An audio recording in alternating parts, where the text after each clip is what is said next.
What's up, everybody, and welcome to Blue Turnip's Bad Podcast about good music. My name's Kyle, Hey, my name's Brian. and we are so excited to be here today talking about our top 5 albums from the year 2008. Woo! Yeah, we're getting Well, on down the line here. yeah, man, it's crazy. It's like I can't believe we're already on episode 9, just racing I by. know. Well, if you've never listened to the show before, Brian and I are 2/3 of the rock band Blue Turnip. And if you haven't heard of us, maybe just give Blue Turnip music a Google and see what pops up. Who knows? But we have been very much enjoying doing these podcasts where in each episode, we each talk about our top 5 albums every year, starting in 2000 and working our way up to 2020. And we're here with episode 9, where we're talking about the very stacked year of 2008. Yeah, it's a great year. I'm really excited about this one. Just so happens that like 3 of my favorite bands made the cut this year, so it's a good one Nice. for me. I don't know how you're feeling about it.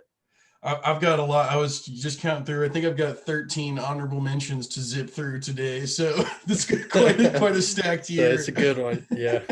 Nice. Well, we were talking about earlier too how it might time out to where once we get through the 2020 episode, it'll be time to roll right into the 2021 episode. Yeah, man. And I'm super excited because 2021 so far has been really good for me. I guess we're like halfway through the year now, which is insane. Wild.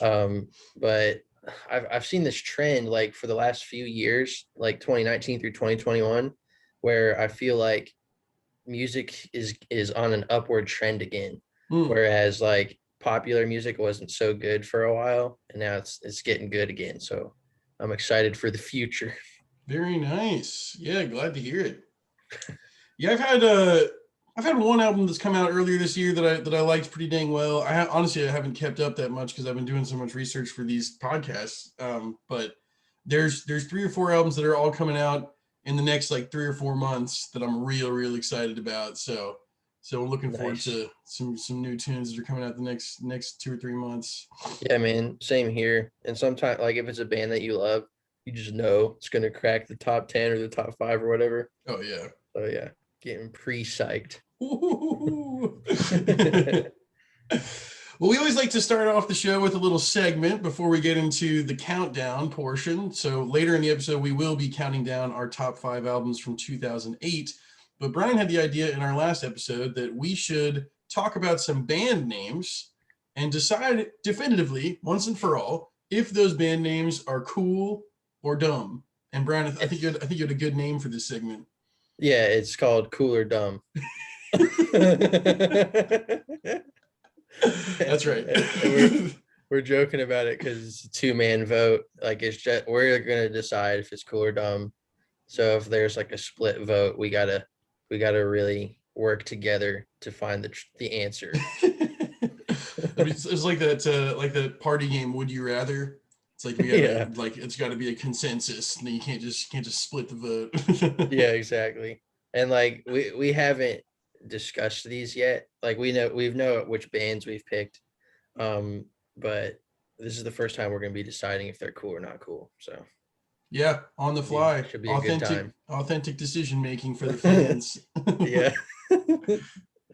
Well, why don't you get us started off, Brian? Do you got a band name you want to throw out there? Yes. Oh. Yes. Like the band. Yes. So for that very reason, I'm gonna say that this band name is cool because it's like the most annoyingly perfect bit for exactly that reason of like, hey man, you've been listening to any cool music lately? And you're like, yes. I think that's genius. I think it's straight up awesome. Yeah, dude, I agree with you. Like it's kind of dumb, but it's also cool. But I think it's like cool in its own way. Like it's a one-word band name, and the fact that they can pull off the word yes, like such a commonly used word. I mean, that's kind of bad, eh? Yeah. I like to I think they really sell it with like their artwork too, like the all lowercase bubble letters. That always looks Mhm. really cool. That's a good point. Yeah. Yeah.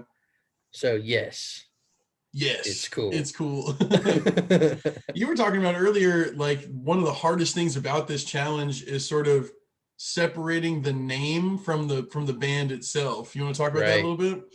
Yeah, just because like these bands that we picked are super popular, so you just hear these band names constantly, and you don't think twice about it. But like when you really think about it, like if you can separate the fact or like pretend that you've never heard this band name before, a lot of them are pretty bad.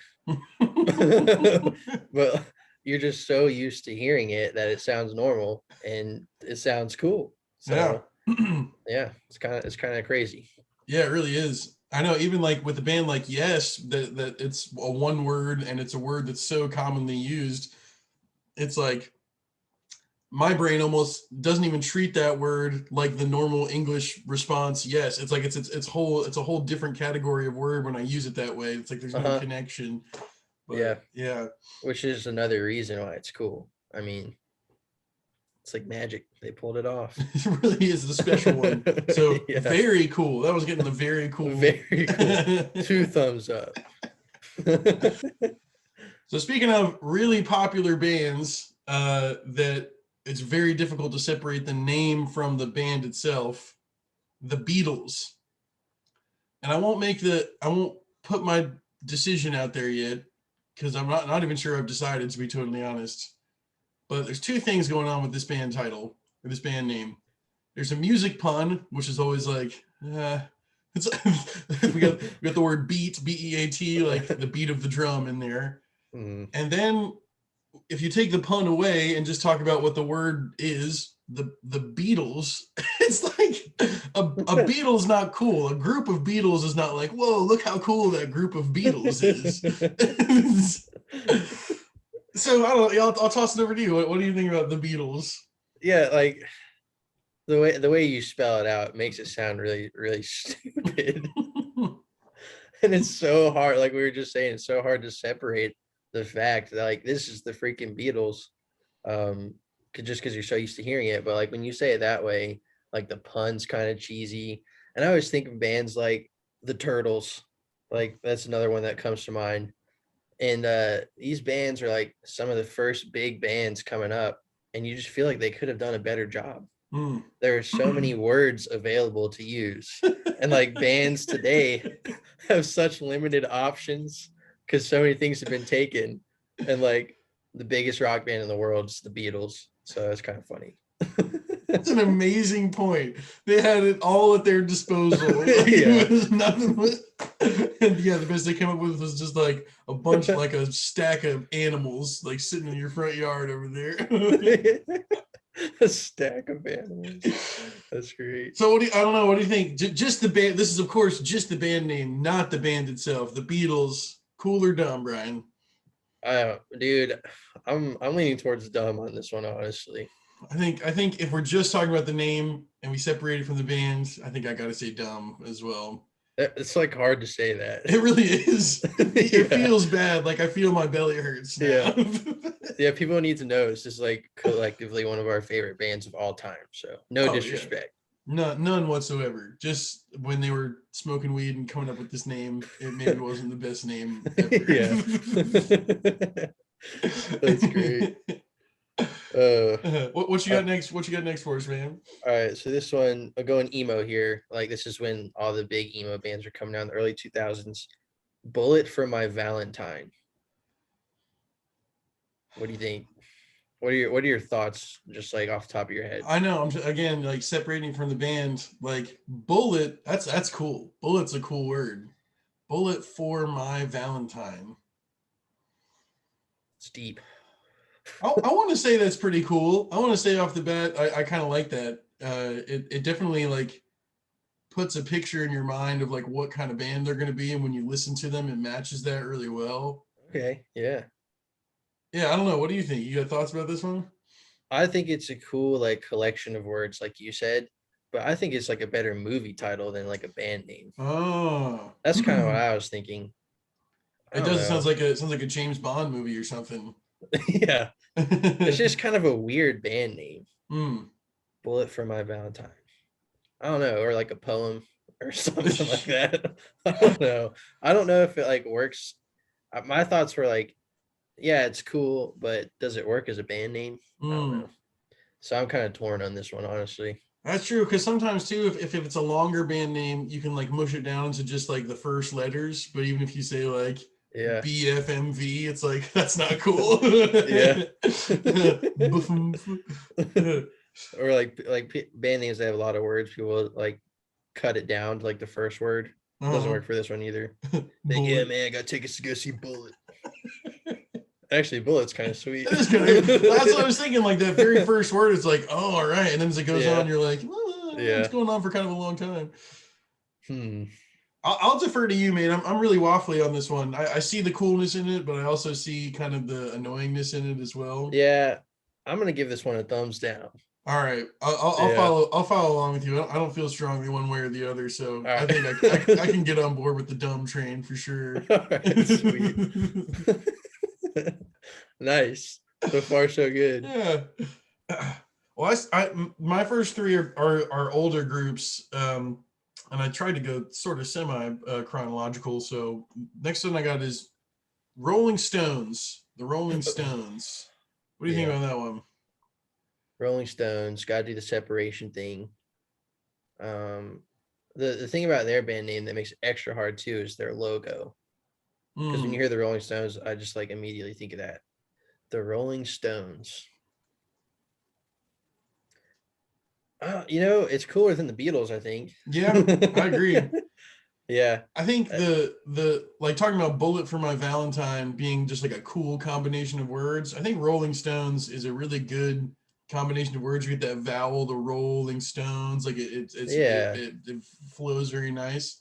Yeah. Um, It gives you a good visual too. yeah. The Rolling Stones. My big thing about it that makes me wonder whether it's good or not is like what it like a Rolling Stone, like what is that? Like Like a you're talking about Rolling Stone. Yeah. like pushing a rock down a hill, or like a big. Dude. Oh, I'm glad you mentioned that because you hear like a Rolling Stone in like 100 songs. Yeah. I don't know what it freaking means. Maybe we should Google it and see what we got going on here. Yeah, this might be the What deciding does factor. Rolling Stone mean? Oh, my Google is frozen, so I guess we'll never know. Oh, there we go. We'll never know. A Rolling Stone is a person who is unwilling to settle for long in any one place. Okay. Let me see when that originated. It doesn't really say when it originated, but That kind of is cool for a band though. Like yeah. going on tour or whatnot. Okay, I think it's a good like you said, it rolls off the tongue nicely. It's got a good flow. It's kind of cool. I think this one's cool. I think it's cool too. I think knowing too that like traveling from place to place, like a band on tour, I think that's cool as Yeah. well. Yeah, yeah. It's good. It's good to talk through these. All right, thumbs up. Yeah. That one's cool. All Sweet. right. This one's gonna be dumb, but I put it in there anyway. I mean, Hoobastank.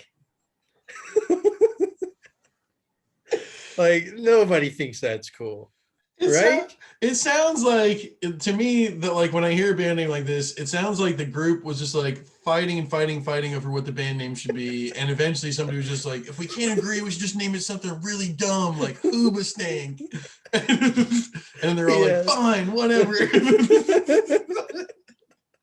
I mean, it's a fun word. Like, I guess it's a made up word, but come on, man, it's got stank in it. I always think of Hot Rod too, the movie Hot Rod, when Rod wakes up from the dream of the grilled cheese fighting the taco, Uh-huh. and he wakes up and he's just like, "Hooba stank."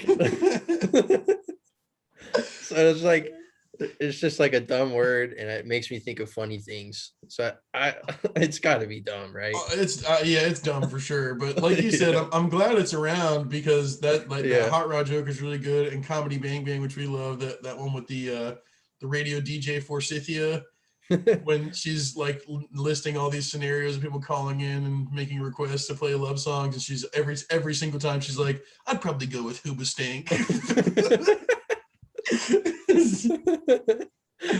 Oh gosh. Yeah. So dumb but funny. Yes. Final decision. All right, cool. There we go. I got one that this is another one that I'm pretty sure we're gonna pretty quickly file in the dumb category. Leonard Skinnerd. Yeah. It's like just instant, like, oh, that's not good. That's not a good No, name. I don't like it. And like I'm doing the thing again because I don't like the band. Mm. So that doesn't help. Like Leonard Skinner, it's like a name of a dude, right? I think it was like their PE teacher or something I like mean, that. that's a sick name. Yeah. Like that's crazy. But band name, I don't know. Yeah. Dumb. Agreed. That's a real fast one. We'll just move on. It was a All right, moving bad on. recommendation. I was Yeah. stupid. I even suggested it. Well, between that and Hoobastank, we had to throw in a couple. Okay, this one could be debatable. It's like a collection of bands. Like I'm thinking cities and states. The three examples, I know there's more, but the three examples I have are Kansas, Chicago, and Alabama. And like I kind of have the same thing like with the Beatles. Like these are old school classic rock bands. And like they're like Alabama. Like oh, and like America. Oh, that's true. That's a big Yeah. one. Like, I don't know, dude. What do you think? I don't know, man. It's tough because, like, if you think about like those bands starting off, like how presumptuous it is to be like, let's name ourselves after like this whole area or this Yeah. whole, because like if you suck or if you're just like a little nobody band, then it's like that's real dumb. That's true. But then like these guys, like the examples that you gave, Kansas and Chicago especially, it's like they're so famous and Yeah. such iconic bands that it's like they do kind of represent that whole state or that whole city. Or but again, Yeah. we're trying to detach. We're not trying to do that. We're trying to just take a look at the name. I know it's like, so hard. so if a name was just like, if we were like went to see a show and the opening band came out and they were like, this is South Dakota. That sounds really stupid. This is Hawaii. I'm going to say, I think a city could be cooler than a state. I think the state is a lot more often dumb. Yeah. But I'm thinking about like some different cities. Like if a band was like, we're in North Carolina, like Charlotte, it would be a pretty cool band name. Yeah. Wilmington is fine. New Bern, that's kind of cool. Okay, there we go. Yeah, I think so. I'm gonna say I'm with you on that. Cities are cool, states are dumb. That's my No, I like logic. that. Yeah. Yeah. So it's cool and dumb. Nice. Which means Florida Georgia line, 2 states, worst band name of all time. 4 thumbs down. Terrible band name, dude. Terrible band, really. I knew as well. Somebody I worked at a country music radio station, used to always say Georgia Florida line. I just thought that was so funny. north to south. Like, yeah. Yeah, he just didn't get it. Oh, Georgia Florida line. Mike Kelly. Yeah. Love him. What a cool dude. Yeah. We should do it. Our next episode should be a segment on him. Yeah, dude, he's interesting. I mean, he's not a music person, but I think people want to know about. Yeah, just let him go off for like an hour. It'd be fine. He would be a good guest to have on the podcast. Yeah, dude, I'll ask him. All right, I'm fast forwarding to the more modern day, The Strokes. The Strokes. What do you think about that one? I kind of like the Strokes as a band name. I'm not sure what it means. Like, I don't know. What's a Strokes? There's so many different definitions of it. That's what I think about. Is it's like swimming strokes. That's kind of dumb. Yeah. Key strokes. That's kind of cool. Yeah. Strokes like the like the slang of it that has to do with other things. Whatever. Yeah, I don't know. I mean, it's like a word. It's real cool. It's a very cool, like, yeah, I agree. Like sounding word to pick for a band. Definition, it's like, I don't know. Yeah, no, I think it's a cool word, and I think cool words work. Kind of like we Mm. talked about with yes. I guess yes is a cool word, but yeah, like my first impression is that I like it, and for whatever reason, the shins popped into my mind because it's Uh-huh. kind of similar, and I don't like that. That's No, not a cool word. that's a good point. So yeah, because there's a lot of the bands with one word after it. Yeah. I don't know. I'm leaning towards cool on this one. I don't Your know about you. your side by side comparison of Strokes and Shins convinced me that it's cool Okay, because the nice. Shins is obviously such a bad name, and you say the Strokes, and you're like, oh yeah, that is pretty Okay, cool. yeah, cool, nice. All right, so Strokes is cool, Shosh is definitively. cool. All right. This one is to me. This one's like cool right when I hear it, but when you think about it, maybe not so much. Separation. Here we go. Red Hot Chili Peppers. Red Hot Chili Peppers. I think I think this one works. I'm okay with this one Okay. because I think it would be cooler if they left out the Red Hot, if they were just the Chili Peppers, which I know is what they're referred to a lot of Yeah, times. they I think are. that would be a Hmm. cooler band name than Red Hot Chili Peppers. Yeah. Oh, But I agree with you on that. but I still like it. I think it's Adds a little spice. yeah, it gives you an idea of like kind of the style of the group. It's there's nothing annoying in there. Yeah, I'm okay with that. I'm okay with that.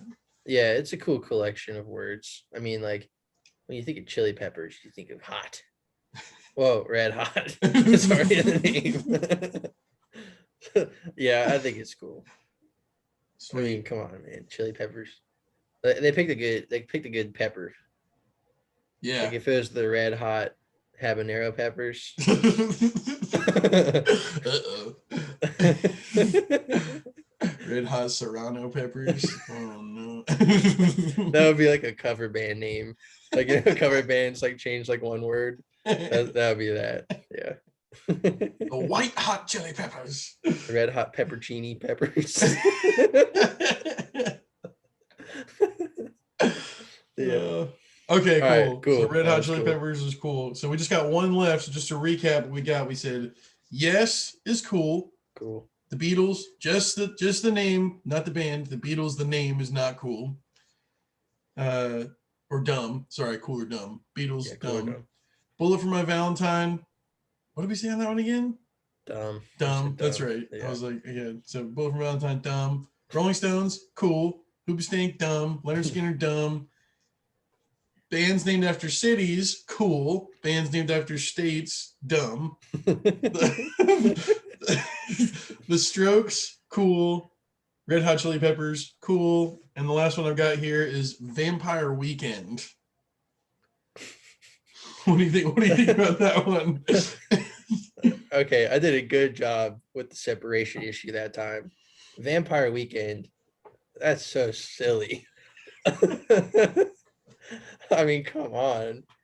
Vampire Weekend. Like, it Yeah. kind of makes you think about like what they were thinking about when they came up with that. I don't know, Yeah, man. it's I know one a band that I really like, which I'll talk about later today, so I won't give it away who it is. But they were just fighting and fighting, fighting about their band name. So what they ended up doing was taken they each wrote down like 3 or 4 words that they really liked that they thought would be good for a band title and dropped them in a hat. Hmm. And they picked 3 words out of the hat, and that was what became the band Oh, name. interesting. And so like it's a just an insane word combination that doesn't really make any Yeah. sense. And that's kind of like that's almost like what this one sort of sounds like. Is it's just like we'll just throw some words in there and like whatever comes out, like that's what we'll be. Yeah. Um, but uh, Yeah. if I have a leaning, if my needle's pointing in one direction or another, it's pointing towards dumb. Hmm. I don't know what you think or I think it's dumb. Yeah. yeah, yeah, Yeah. So there's about like a 50-50 between those 10. yeah, pretty much, Yeah. pretty much. That was It was fun. fun. It was a Yeah. good one. I could do a whole nother round of Well, yeah, that. let's do part 2 one day. Yeah. Yeah. Sweet. There we go. Okay, sweet. Well, we'll go ahead and mosey on over to 2008 because I know we got a lot of really good music to talk about today. Yeah, let's do it. So just to let you listeners know of the format. So first thing I'm going to do is I'm going to rip through Some honorable mentions. I'm going to go through these very quickly. It's not an indication of their quality. It's just that I want to get to the top 5 as fast as possible. And then me and Brian are going to alternate our top 5 albums from 5 up to 1 for the year 2008. I'll go first, followed by Brian, and then we'll go from there. So, Deep Breath, honorable mentions from 2008. First, we've got Can't Love, Can't Hurt by Augustana.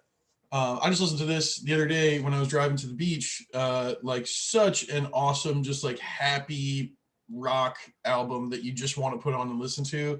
To me, it kind of sounds like Tom Petty, but better. I like these guys better than Tom Petty, I think, but very similar vibe of like that kind of straightforward singer-songwriter rock and roll. There's a song called Dust on this album, which is such a great song. Flight of the Knife by Brian Scary and the Shredding Tears. So despite the band name Brian Scary and the Shredding Tears, this album's actually one dude. He is Brian Scary, and he also is the Shredding Tears.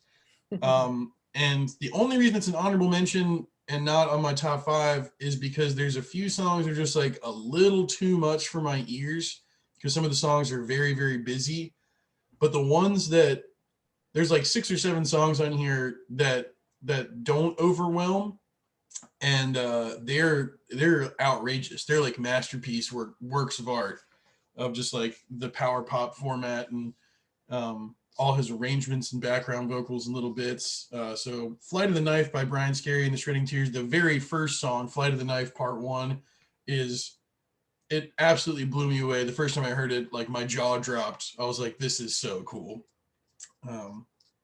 Skin Deep by Buddy Guy, little blues album there. Buddy Guy's getting older, but he's still doing cool stuff later in his career. And this is a good one, kind of classic Buddy Guy album. He's got his guest singers, guest guitarists. Just a super fun one, super fun record. Live in Gdansk by David Gilmour. David Gilmour, the guitarist from Pink Floyd. This is a double disc live album that he had an orchestra with him as well. Does some Pink Floyd stuff, does some solo stuff. Can't go wrong. Pink Floyd live is so cool, and David Gilmour is so awesome, and the strings really add. So, The Cage by Dirt Poor Robins. This one pretty similar to Flight of the Knife by Brian Scary in the sense that like there's like 6 songs in this album that are through the roof amazing, and there's 3 or 4 that I'd kind of probably toss out. But this is the debut album from this group, Dirt Poor Robins, and it's just like a sign of things to come.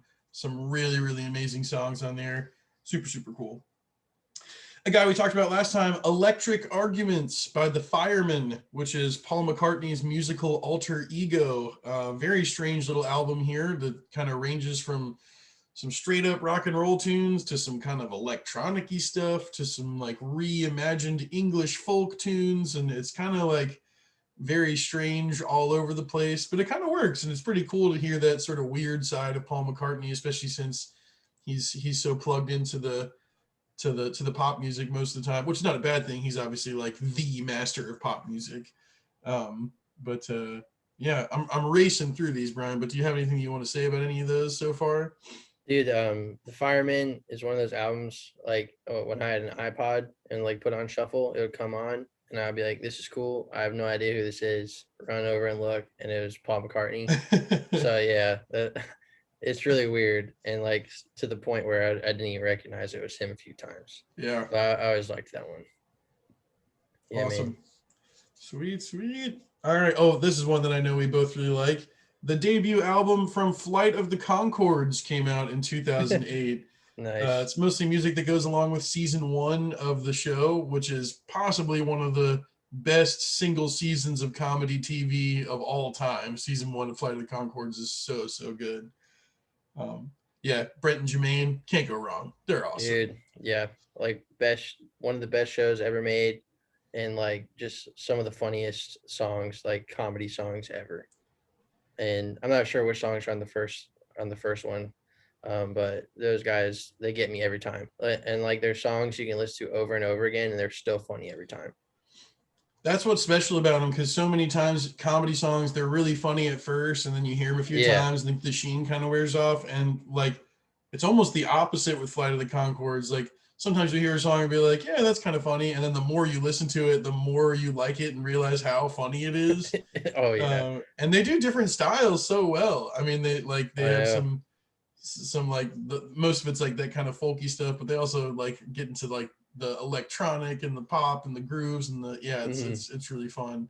Yeah. Always great to watch the music videos or the show too.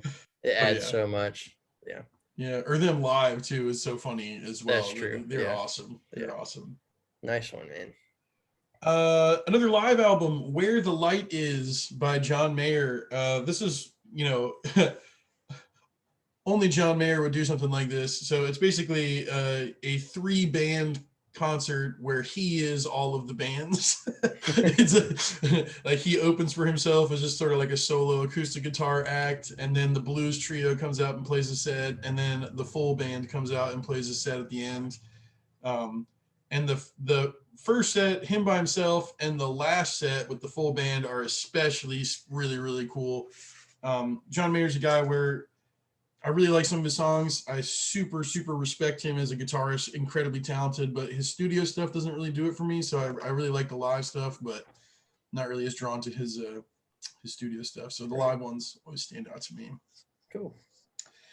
Trying to Fit the Ocean in a Cup by Josh Wilson. This is the debut release from Josh Wilson. Similar to a couple other albums, it's probably like 60-40 of like songs you're like, oh sweet, and songs you're like, yeah, that's cool, it's fine. But I know we heard of Josh Wilson when he played Praise Fest in Boone, where we grew up. Yeah. We'd never heard this dude before. He just walked out on stage with an acoustic guitar by himself and like blew our minds for like 25 minutes and then Yeah. left. He did the cool loop pedal thing where he was Mhm. playing percussion and like all on his acoustic guitar. Very impressive. Yeah, yeah. And I don't remember if Josh Wilson ended up cracking any of my top fives, but he's always an artist that's very, very close to my heart, very special to me, as far as like very authentic and meaningful Christian music. And it's a good solid debut release from him. Who's the Boss in the Factory by Car Mechanic? And that Car Mechanic is all one word, and every like hard k vowel is a K. Car Mechanic. Except for the last one's a C. I don't know why. Goodness knows. Dang. But this was a tough one for me to cut. This was a tough for me to push into honorable mentions because it's got 2 songs on there, tracks 2 and 3, that are just like so awesome. It's only a 5-song album. It's a prog rock one, and yeah, amazing saxophone solos and really cool guitar stuff. Very Pink Floyd inspired. Cool music. Some more prog. Lifeline by Neil Morse. Neil Morse has been #1 on my countdown 4 times so far. So here we see him in the honorable mentions in this stack. Lifeline is an album that he did when his dad was really sick. He was in the hospital and he was kind of in and out of the studio and recording these songs. And it was his first non-concept album for a while. And really, it's got 2 tracks that are so awesome. The first track, Lifeline, is one of my favorite Neil Morse songs. And then there's a 30-minute epic track that's called So Many Roads. It's on the back half. And those 2 are really stand out awesome. Everything else, it's not like bad, but it's definitely lower than the quality that he'd been putting out in his previous albums. It's a record that's kind of forgotten in his discography a lot, or people kind of skip over it or push it towards the bottom. I think I probably like it better than your average Neil Morse fan because of those 2 songs that I really love. But prog people are hard on albums that aren't concept albums sometimes, and this not being a concept album kind of hurt its reviews a little bit. But this is one I know you really like, Brian. We Need Each Other by Sanctus Real. Yeah. You got anything you want to say about that one? I know that's one that you really like. That one was a little more stripped down for them, wasn't it? Yeah, Yeah, it has some yeah. really good stuff on it. I like specifically remember the opening song on that one. Can't remember the name of it right now. It was so awesome. Something about the light. I need to pull it up real quick. Yeah, but that's just like such a cool rock song. Yeah. And I know we talked about like Christian bands not rocking as hard these days. That was like straight up in your face, like let's rock. Yeah. They nailed that one. Turn on the lights. Turn on the lights. Knew it had something to do with light. Yeah. Yeah. Nice pick. Yeah. And then my final one is You Can Do Anything by the Zootons, the third and final Zootons album.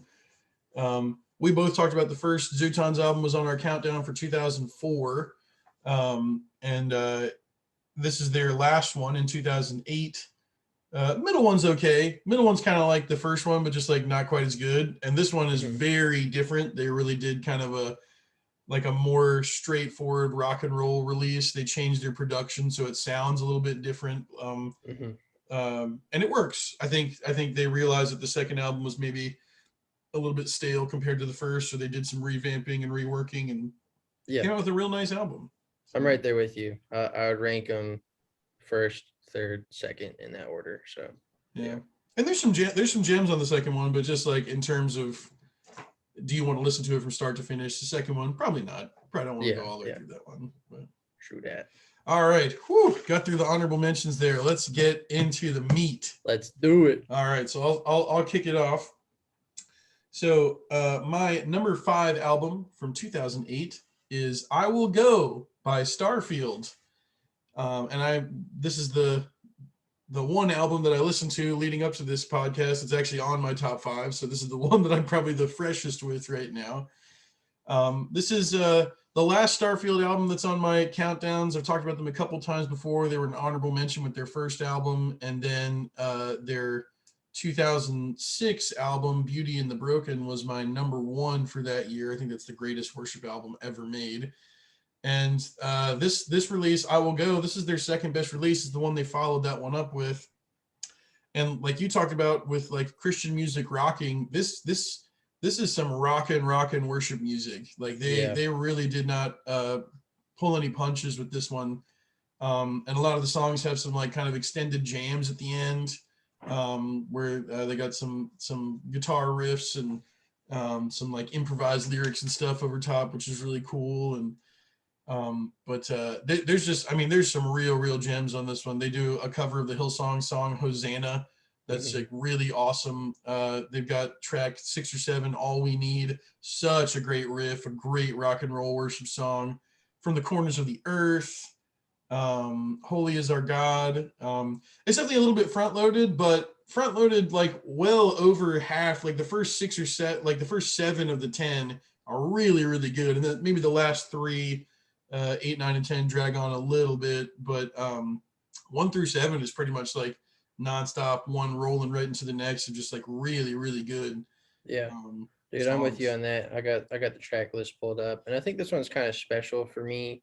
I think this is like, I don't want to go against you. I think this is my favorite Starfield album, but I'm pretty sure this is the one, and we've talked about this before. We went to DCLA, the Christian Youth Conference in Washington, D.C., and I'm pretty sure this is the album that they had just released before we went and saw them. Yep. So yeah, it kind of like brings back memories for me. And Rain in Us is one of my favorites. I don't know if you mentioned that one. Oh, it's an amazing song. Yeah. But yeah, man, just like really catchy, but also like really creative worship songs, which is hard to find. That's what's so special about them, is like so much worship music is very much in a box. There are certain like phrases and words and things you hear repeated, and certain chord progressions and ideas that you just hear over and over again, and melodies are stripped back and simplistic on purpose and all that sort of stuff. And Starfield just never did that, and that's one reason why they'll always be so special to me, is the songs are honest and meaningful, and the music is never compromised. They never did what they thought people would like or what they felt like they should do. It was always like they wanted to be authentic, and to me that's worship. Worship is that authenticity. You're giving your utmost in praise, and they're a group that I think always did that. Oh, for sure. Yeah, well said. Yeah. Nice, man. Sweet. All right, I've been talking a ton. Whew, let's take a break and turn it over to you for your number 5. Just all those honorable mentions. so many goodness. So many good whatever. So many goodness. All right. My number 5 is Evil Urges by My Morning Jacket, a band that I stumbled upon at Bonnaroo in 2013. Everybody's like, I was asking people for recommendations, like, you got to see My Morning Jacket. They freaking rule. I went and saw them, didn't know any of their songs, and just like watching them blew me away. They're kind of like psychedelic rock, a lot of cool electric guitars, solos, and Jim James, their lead singer, is kind of got your classic like psychedelic. They put a lot of like reverb on his vocals and stuff, so they've got a really cool sound. And Evil Urges is my second favorite of their albums. The only reason I've got it number 5 and not lower is because it's a little front loaded. And it's a long album. It's about an hour, so it loses you a little bit at the end. But like when you listen to the songs on their own, they're all awesome songs. But like the first 4 songs are 4 of my favorite My Morning Jacket songs. Evil Urges, Touch Me, I'm Going to Scream, Highly Suspicious, and I'm Amazed. Just like it's unreal, dude. Just like 4 of their best songs in a row. Always gets me pumped up. But it's so awesome. I used to DJ in college at ASU in Boone, and they had the song Highly Suspicious, and I just played it like blind one day. I just like plugged it in. I was like, I want to hear this one. And like it's such a funny song, but it's like so hardcore. It's like nothing I've ever heard. If you can't not smile when you're listening to Highly Suspicious. I mean, one of the lyrics is he says something about peanut butter pudding surprise. It's like all this really funny stuff like that. And the whole song, the dudes in the background are all just going, highly suspicious. Highly. Dude, it's just such a good freaking jam. It always pumps me up. I listen to it like just to put myself in a good mood. So it's like they're just a really fun, really unique band to listen to. And this is always one of my favorites by them. Nice. Yeah, man. That's awesome, man. And I think I have no ill will towards My Morning Jacket, but I think one of the things you said is one of the reasons why they're never like high flyers for me, which is like it's hard to listen to a whole album in a row sometimes with Jim James solo stuff too, and but it's like if you pull any song for the most part out of any My Morning Jacket album or any Jim James album, it's like it's cool. It's a cool song, I and agree. it's really enjoyable to listen to. Yeah. But And yeah, they're like, it does, and that's psychedelic music is kind of like that. Like if you're really plugged into that genre, I yeah. think you like that sort of longer, more repetitive thing really draws you in. But for me, I'm like, I like some of the psychedelic stuff, and some of it I'm like, but so. Yeah. But I mean, that's Jim James is a talented dude, and he has such a great vision for his music, and I think he does a really awesome job of putting his stuff together. Yeah, and they're one of those bands that's like works so good live too. You don't get bored with it when it's live. And I was actually going to see them live, and their freaking concert sold out in like 10 minutes. Whoa! I was so bummed because they were playing in Charlotte. I was like, oh, I don't have to get them right away. Turns out they're like uber famous. Jeez. Anyways, yeah. People are jonesing for the live stuff now too. That's what man. I was thinking. Yeah, because it was crazy how fast it sold out. Well, on that sad note, you can go ahead and do your number 4. So let me get up on my soapbox for my number 4. This is Pretty Odd by Panic at the Disco. So I am 110% obsessed with this record. So this is the second Panic at the Disco album. So their first one was unbelievably popular, like internationally multi-platinum. I think they toured the first album for almost 3 years nonstop because they just kept selling out and selling out and selling out. It was just one of the best-selling records of all time. And it came time for them to go into the studio and record the second one. And obviously there was all this pressure of like, you guys just like, you busted out of the gates and you did this just amazingly popular, kind of reinvigorated the punk rock genre in a lot of ways. And so they went into the studio and they started recording a concept album, and they recorded like almost all of it. And then one day they all just kind of turned to each other and they were like, do you hate this? And they're like, yeah, we hate this. And they totally scrapped it. They got rid of the entire album that they'd been recording. and they kept one, or except for one, they kept one song, which is the big hit from the album, called 9 in the Afternoon. And then the guitarist is a huge fan of 60s music, especially like old school rock and roll. And so he had been working on these like riffs and these fun little things that sounded like very old school, very Beatles influenced, like lots of stuff from that era. And they just started kind of building an album around that sound. And so before you knew it, they had this 15 track album that they ended up recording mostly in Abbey Road Studios, and they got like live horns and strings and all these guitar layers and background vocals. And so the most popular punk rock group of all time, the most popular punk rock album of all time, followed up with like this Beatles-esque, like super happy, like just like, and people hated it. It got like the fans just felt totally alienated because it was like we were super into this kind of like angsty, like fast-paced punk rock, and now you put out this Beatles album, and it was like it just wasn't what their fans wanted at all. But like fast forward years and years down the road, it became like a big time cult classic, and like I think like 10 years after the album came out, it ended up going platinum, like way Wow, that's afterwards. crazy. And but anyways, it was so polarizing that it ended up splitting the band in half.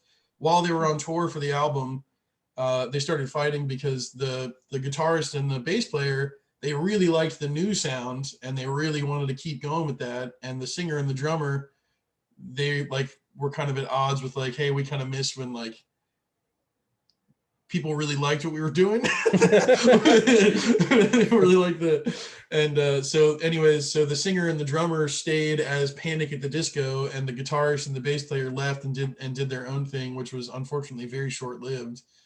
But man, what a cool album. There's 9 or 10 songs in this. It's a 15 track album that I could just listen to over and over and over again. And I did when I first discovered this album. That was all I did. I listened to it nonstop for almost 2 months. Just had it in my car and just like over and over and over again. And it's just so well put together. Incredibly wild for a band that popular to just totally and completely change their sounds immediately. And yeah, I can't say enough about this one. It's really cool. It's just so weird to hear you talk about such a popular band because you listen to all these like obscure artists that like nobody knows about. So I'm just curious, like, how did you even start listening to this? That's a great question. So a band that I'll talk about later today is one that I really love, and it was during the pandemic and or the worst part of the pandemic, and so my hours went way down for a little while, and so I had a lot of time at home and was doing some things around the house and played some MVP baseball 2005 and stuff like that. I know we talked about that in the show before. Yeah. So my wife was listening to just like Spotify radio around these couple of bands that we really like, and this song came on, and I was like, oh, I've never heard this before. This is really cool. Who is this? And she said, it's Panic at the Disco. And I was like oh, what? I was like, I guess they have a cool one floating around, whatever. And then, like 20-30 minutes went by and another song came on that was like really cool. And I was like, who's this? And she was like, it's Panic at the Disco again. And I was like, what are you talking about? And so like at that point, like I got up and walked over and we saw it. And it was like both of them were from the same album. And I was like, all right, like we'll put it on. We'll see what's going on. And we listened to it, and like it was just so special. It's such a cool record. And yeah, never looked back. So Nice. and That's I came awesome, around man. to like it did soften me on some of their other stuff because they were one band that was so popular that I was kind of like, they're just everywhere. I can't deal with it. Yeah. And knowing that they had like this album inside of them, that this was like something they were capable of, did kind of soften me to some of their other music of like, okay, I can Oh kind yeah, of see that'll the happen. value in that. And it's still not my favorite. Like this is the only album that I like purposefully seek out and listen to. But now when a Panic song comes on the radio, I smile instead of getting mad about it. So Sweet. Dude, the bright side of the pandemic. There you go. Here we go. It's cool though, because I discovered a lot of new stuff during all that crap too. So Yeah, it worked out in its own way. All right. My number 4 is Censored Colors by the band Portugal, period. The Man. I don't know why there's a period in their name, but like, that's how it is. That's a cool It's band just name, though. Portugal, the Man, by the way. It's not Portugal, period. The Man. So don't want to confuse anybody. Um, I think this is before they sold out, by the way. This is the band I've seen the most time. I think I've seen them 6 times. For whatever reason, they play in North Carolina like a lot, which is kind of cool. Um, but at the last concert we went to, they had shirts they were selling at the merch table that said "I liked Portugal the Man" before they sold out, because they kind of accidentally sold out. They had like they're just like a nobody band, and had that huge song "Feel It Still," and were just like instantly popular, and all their fans were like, "You sold out." So it's kind of funny they were selling those shirts. Anyway, this album, Censored Colors, this one's back in the day. I think this is their third studio album, and they were a really experimental band back then. They didn't have any singles. They kind of just did what they wanted. This one is pretty far out there. Um, it's I wouldn't call the songs progressive rock songs, but it's got like a prog feel in the way that the whole thing's intertwined, kind Mm. of like a Dark Side of the Moon, Pink Floyd. The second or the back half of the album all flows together, like 7 songs in a row, kind of like seamless transitions. You don't even know when the songs are changing unless you're like sitting there looking, which I think is super cool. Um, but this is one of their albums. Like they had kind of a cult following, or they did back then, that kind of slipped under the radar for a lot of people, because they're a band that put out an album like multiple albums a year sometimes, but just like constantly, just in the studio doing stuff. And this one, yeah, kind of like got put on the back burner for a lot of people, but it really stuck with me just because it was so different. To me, it was like their first 2 albums, they were okay, and this one was like they knew what they were doing now. You Mm. know what I'm saying? Yeah. But yeah, it's got some good jams. Like I said, the back half's kind of weird, just like all combined. Um, but some good like just some good like straight up rock and roll songs, out and in and out. That's hard to say. That's one of my all time favorite Portugal the Man songs. And they got one called "Created," just their singer and acoustic guitar, just like such a beautiful song. So yeah, it works really good as an album as a whole. One of those that like you got to go all the way through. Mm. So major props. Dig this one a lot. That's sweet, man. So I know that Portugal the Man is one of your favorite bands, and we've briefly talked about them because Wader Ye Vultures was one of my honorable mentions a few years ago. So you talked about it a little bit, but what would you say, like, what's a main thing about this record that helps it stand out from the first 2 from you? Like, why does this one feel like this is the one where they really came into their own and had something special going on? I think they kind of mastered their songwriting. Mm. The first couple feel a little sloppy at times, kind of just like a new band getting together and ripping songs out as fast as they could. This one, it just felt like it was better thought out, and like they had a concept and they knew what they wanted to do. So yeah, Nice. rolls together real nice. Sweet. Nice pick, man. I've listened to that one. Thanks. I've listened to that one, but it's years and years ago when you first sent me all the Portugal the Man stuff. Yeah. But I can't remember a lot of the specifics on that one. Yeah, very cool band, and they change it up a lot from album to album. So I like that about them too. Nice, nice. Yeah. All right, sweet. That'll take me over to my number 3, which is "Cheat the Gallows" by Big Elf. "Cheat the Gallows" by Big Elf. Um, I heard of these guys because I talked about Neil Morse on several of the episodes, and the guy who drums with Neil Morse most of the time, Mike Portnoy, who's very, very famous Dream Theater drummer and plays with everybody. He played with this band Big Elf, and he put an album out with them at some point. I can't remember.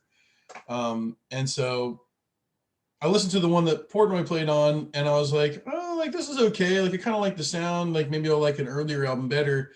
And I went back and put this one on, and I was like, holy cow, this is amazing. So I think the best way to describe it, I saw a fan review of this album when I was first like seeking it out and starting to listen to it. He said it's like the Beatles' Sgt. Pepper's Lonely Hearts Club Band if it was directed by Tim Burton.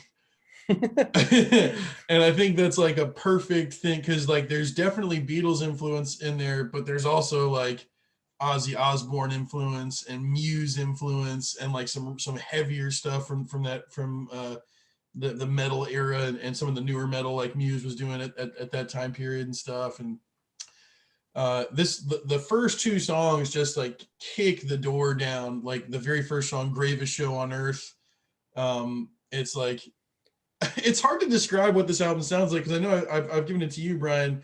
Mhm. It's mixed so loud that like everything's like hyper distorted and in your face on purpose, and it really works.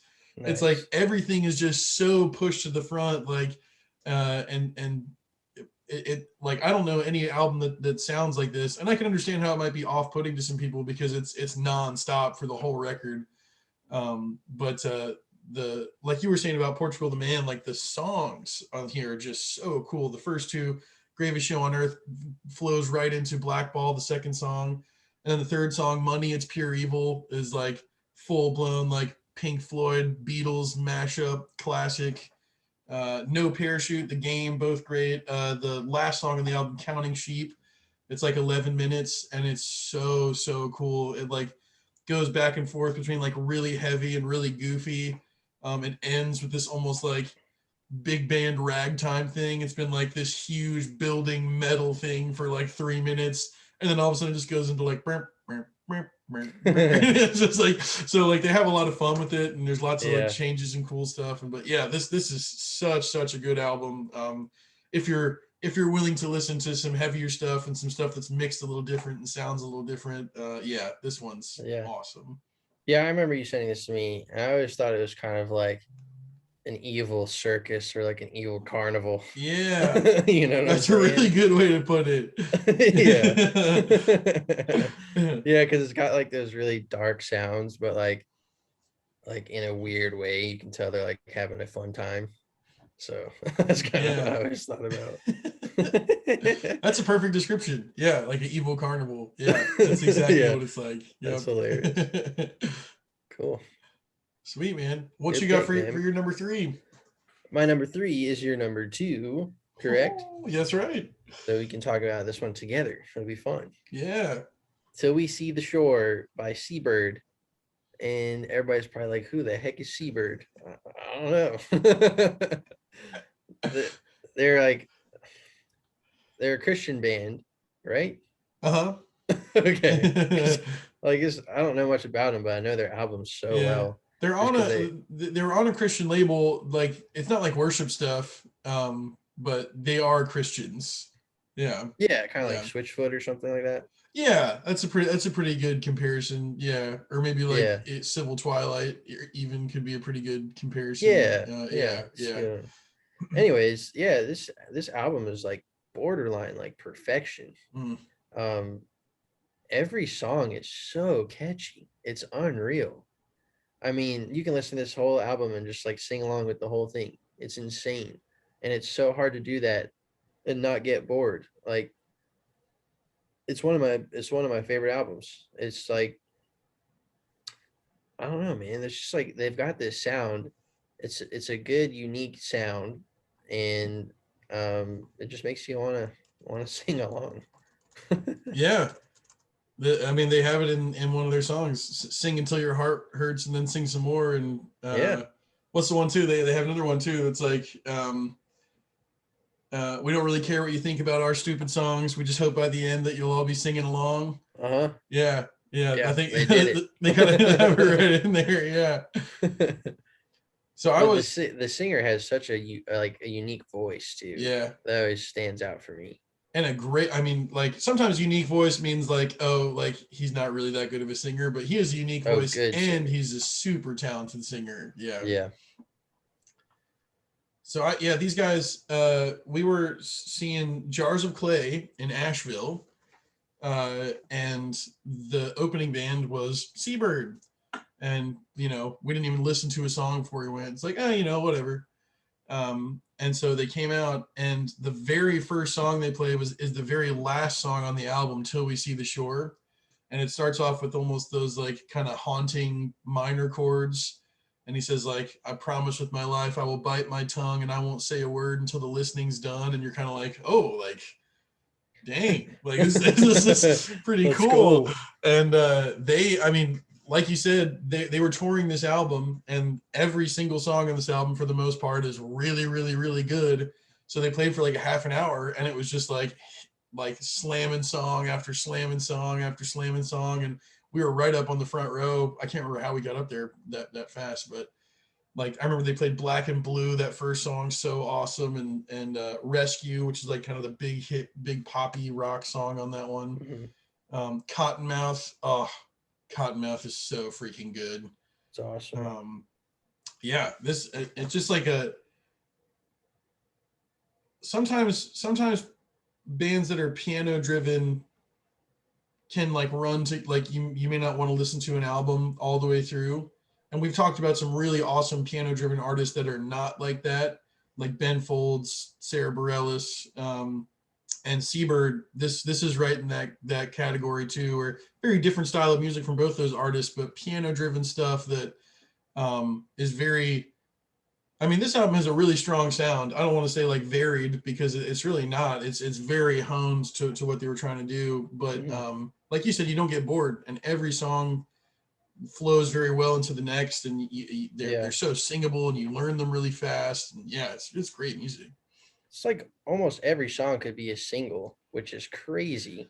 And a lot of Yeah. times, like bands that you love, the single's usually the worst song to you, Mm, and like the best song to the wider population or whatever. But every song could be a single in the best way possible. yeah. So it's pretty cool. One thing I'll mention, so they had some band member turnover early on in their like pretty much right before this album came out, because this album is about half an EP that they had previously put out and half new songs. And you can kind of tell which is which, because on the EP they had an accordion player, and the songs that have accordion in them are pretty much ones that were from the EP. And it's very Mhm. subtle accordion. It's not like in your face. Like it's mostly like chords that are sort of drawn out in the background, and they put some effects on it and stuff. But yeah, that's a really cool layer on some of the songs. Is sort of that like droning accordion chords that are in the background behind the piano and guitar. And Yeah, you don't yeah, hear accordion much very true. in modern music. Weird Al. Weird Al plays with Portugal the Man sometimes. Dude, So that's a great point. yeah, Yeah. it's all Yeah. tied together. Nice. Sweet. So that was your number three, my number two. So why don't you roll right into your number two, man? Will do. It is Narrow Stairs by Death Cab for Cutie. Death Cab is back. Woo! Hey, another band. They might be tied with Portugal the Man for bands I've seen the most times. I've Yeah. seen them 5 or 6 times. This one's interesting because this is coming off their platinum release Plans, which I talked about from a few years ago. And that album was so huge that this one kind of like fell flat a little bit, honestly. But like for the hardcore fans like myself, it's one of their best. They had like a core 3 albums there in the middle that were just like their peak. But this one is so good. And once again, Ben Gibbard's lyrics are just like they just keep getting better and better with every album. And the first song, Bixby Canyon Bridge, is the first Death Cab for Cutie song I ever heard, Hmm. and it blew me away. It's got all these crazy like distortions and like nasty sounds that like filter into this really cool song, and it's got a really cool build. And I've talked about their song structures in the past. They're so different than what you're normally hearing. You're not hearing verse chorus, bridge chorus. You're hearing songs that almost tell stories, and different elements get added throughout the songs. So the instrumentation like is always so it's just so different to hear. And that's why they're always a big standout band for me. And I've talked about their drummer a lot too, but my gosh, that guy adds so much flavor to these songs. Because a lot of times, like I said, if you're not doing verse chorus, it's like the song kind of feels like the same throughout, and the drummer just like makes it interesting. Mm. And really good guitar work too. They've got like a very interesting guitar sound. Two guys that work together really well. Their bass player does all this really cool. Like you can separate the instruments super well. I guess is what I'm trying to say, and they work together really well. So they're all playing something very different, and it makes for these really interesting songs. And I think Narrow Stairs has some of their more in-depth work on it. So yeah, man, 5 stars. Awesome. I know this is a really, really strong year for you, because I know, I mean, even like 4 through 1, these are all albums that I know you've shared Yeah, with me and are really special to you. And so yeah, this is a big year for you. yeah, it's a good one. It's probably my second best year so far, behind Nice. 2003. Yeah. Death Cab, we have that, has that in common, right? 2003 had a Death Cab in there too, I Yep. believe. Hmm. Yeah. And they're still around. They've been around for a long time. So I'm trying to like talk about them differently every time, but I always come back to saying the same things. No, man, you're doing a good job. You're doing a good job. Thanks. This All was, I know, right. this was a fun year for me, because only one of these bands in my top 5 have I talked about before, so I'm getting to talk about a lot of new groups. And Yeah. this last one, my number 1 pick from 2008, is no exception. As usual, try and get my shirt going on. So I got Yes. my Jukebox the Ghost. Here he is. Woo. Woo! So this is the Jukebox the Ghost debut release, Let Live and Let Ghosts.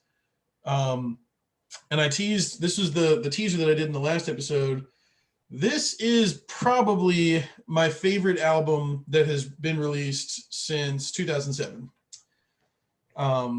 Period. It's pretty short. It's less than 40 minutes, I believe. And it is just a whirlwind of perfection.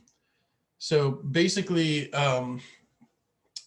there's 2 main songwriters in this group. There's the pianist Ben Thornwell and the guitarist. Oh my gosh, I know his name and I'm blanking on it now. Oh, I have to look it up. Oh no, so sorry. The Some fan. guitarist from Jukebox the Ghost. Tommy Siegel. There we There go. we Woo. go. Sorry, Tommy, if you listen to this, I know you won't. You But never so, know, man. so Ben Thornwell's the pianist, Tommy Siegel's the guitarist, and they're kind of like a McCartney Lennon deal going on in this band. And so the guitarist Tommy Siegel, he basically had half of a concept album about the end of the world written.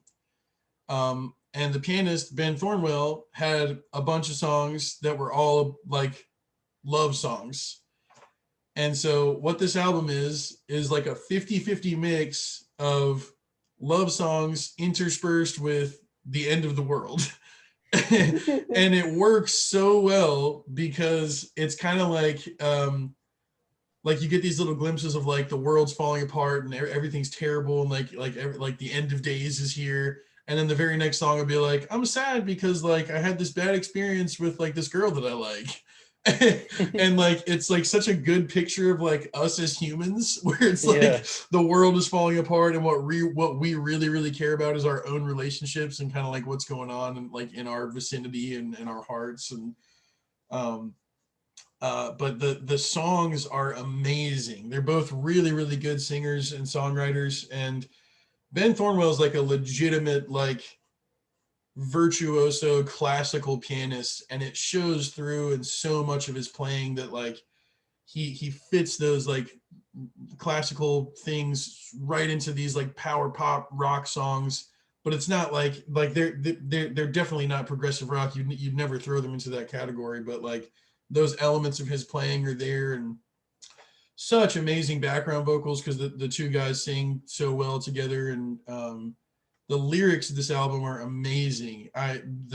Especially Well, no, they're all really good, but the end of the world stuff really gets you when you listen to the album all the way through, because the last three songs all run together. Actually, almost half of this album is like tied to each other. It doesn't all run together, but like there's a couple tracks that flow, and then the last three all flow. And but when you listen to the last three all in a row, it like brings tears to my eyes, especially towards the end. Yeah. Um, but super cool experience, because again, some of the good things that came out of the worst months of the pandemic is these guys recorded some live shows that they put online, and they performed this album all the way through from start to finish, and they sort of like talked about the stories of where the songs came about. And they were in college at the time when they were writing and recording this, and they two of the guys were studying abroad. One was in the UK, and I think one was in Australia. And so they're like in totally separate parts of the world from each other. And one guy's writing all the love songs, and one guy's writing the end of the world stuff. And then they came back together, and they're like, "What do you got?" And they're like, "I got this, I got this." I was like, "Sweet, we'll put it all together." And but Sick. yeah, it's awesome. It's really Yeah. really cool. I like how you touched on the lyrics. Like I was talking about Death Cab for Cutie. To find a band that has good music and good lyrics is kind of rare. Because Yeah. I was like looking at the rest of my, I was like, Portugal the Man's lyrics freaking suck. Mm. And like it adds like another dimension to the awesomeness. So when you can pay attention to the lyrics and the music, I think it's a special connection. For sure. That's So probably this is probably a really strong year lyrically for me. All five of these albums. I talked about the Starfield, the authenticity of that mhm. worship. Panic at the Disco, very like kind of ethereal, almost like fairy tale-ish stuff that they have a lot of times. Like the dude can turn a phrase, like for sure. So very clever. Big Elf, that's kind of a semi-concept album about like the evils of the record industry. So that's always fun. Seabird, we mentioned a lot of lyrics. Those lyrics are awesome. Yeah, Um, and yeah, then Jukebox the Ghost, yeah, these just like nice. top tier lyrics this year for me, which I know is not always my number one main focus and not something I Oh talk yeah, about all me the neither. time. Yeah, But that's why I wanted to point it out. yeah, good Because call, when it man. does happen, it's like it's a big deal. Yeah. Excellent. Well, hit us with your number one, bro. What you got? Me number one of my favorite bands ever, Coldplay, and their ginormous success, Viva La Vida, alternately titled Death and All of His Friends. I think this is the only album they won a Grammy for best rock album. Really? Um, That's surprising.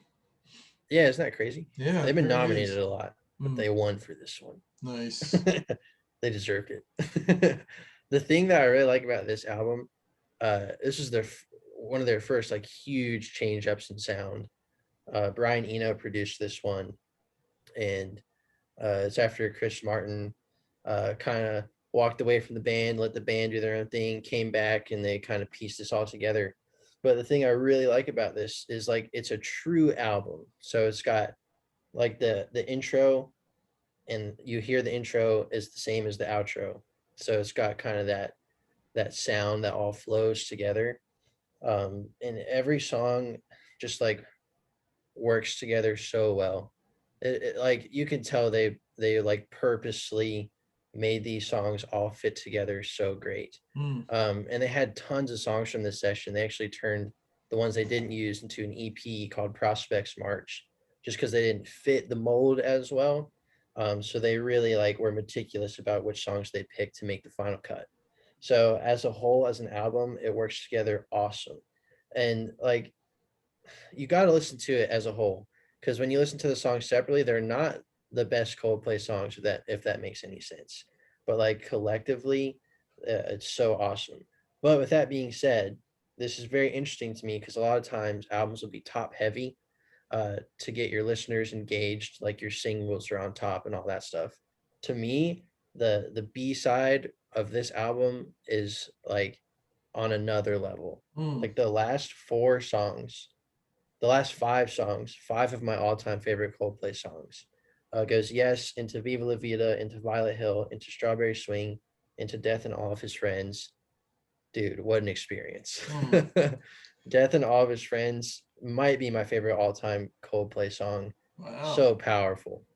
But I just love how they bring in elements from other songs. You're like, oh, I heard this in that song. Oh, I heard this in that song. So that's always really cool to me. Yeah. So it's a really awesome like album, like a piece of art, which is not as easy to find these days, with like singles and iTunes being so prominent. So this was like the last album that they had that was kind of like straight up supposed to be listened to as an album. So Nice. That's sweet, yeah, man. Yeah, I know. Just a couple tidbits. So Violet Hill, that's a song that our band Blue Turnip has played several times. yeah. And you sang it with us a couple times. Hmm. And one time you asked me to sing it, and I did a real bad job. Oh, I I think did a I bad like job too. It's I think I like hard. wrote the words out like before the show. Like I had them like on a piece of paper, and I couldn't read them because I had written them so fast. And yeah. Yeah. Good stuff And though. Violet Hill is my favorite song from this album for sure. That's like a real standout Coldplay one for me. Just like kind of how hard that one slams. Yeah. Um, So speaking of, Chris Martin just recently mentioned that's the first Coldplay song ever written, and they really, just kept it in the bank for that long, and then kind of wow, turned it into they thought it would fit well with this one. nice. That's So cool. yeah, And and you it mentioned, rocks pretty hard for them. yeah, it really does, and it's Yeah, super well put together. I mean, it sounds great. yeah. Um, you mentioned the Prospects March EP, like you mentioned me being like the obscure weirdo guy that I am. Prospects March is probably my favorite little collection of things that Coldplay's ever put out. Oh yeah, I love it. I think that Rainy Day is my favorite Coldplay song. Yeah, But I also love like Now My Feet Won't Touch the Ground and some of the like mellower stuff on there too. And yeah. um, And you can tell that all of it was done in those sessions. Like all these songs, like I was saying, very much have that sound. Just such a well produced album. mm, I think Brian Eno did a really really great job for them. yeah, yeah. But there you go. Sweet. What a All right, year. let's recap and we'll count them back. So 2008, my top five, we had I Will Go by Starfield, Pretty Odd by Panic at the Disco, Cheat the Gallows by Big Elf, Till We See the Shore by Seabird, and Let Live and Let Ghosts by Jukebox the Ghost. And Brian, for your top five, we had Evil Urges by My Morning Jacket, Censored Colors by Portugal the Man, Till We See the Shore by Seabird, Narrow Stairs by Death Cab for Cutie, and Viva La Vida, or Death and All His Friends, by Coldplay. That's a strong year, man. This was a fun That one. was a really good year. Yeah, Yeah, that yeah. was awesome. I didn't really realize because this is probably the least amount of prep I've done for any of the episodes Yeah, that we've we done kind of went together. in blind on this one And because we recorded a couple like back to back. yeah, So but yeah, this one is, I mean, the music is so strong and memorable that it turns out I didn't really need, I didn't have to have that much prep because I knew all that stuff so well. yeah, But well, sweet. you got any teasers for us for next All time, man? right, I'll do better this time. I've got two teasers. All right, I've got four bands that I've already talked about that are making a comeback here. So it shows you that I like to expand my horizons. And I'm bringing in a little banjo next time. Ooh, Yeah. little banjo, very nice. I've got some banjo in 2010, so we're not quite to my banjo yet, Oh, but close though. yeah, we're Must getting be when the there. banjo is hitting its peak. All right, next time. So this will I'm actually glad you said that about four of the five bands or ones that you've talked about before. Because let's for our segment next time, let's talk about loyalty to the bands that you like. Because I I know like I'll it. be interested to have that conversation with you because I know you tend to be a lot more loyal to the bands that you love than I do.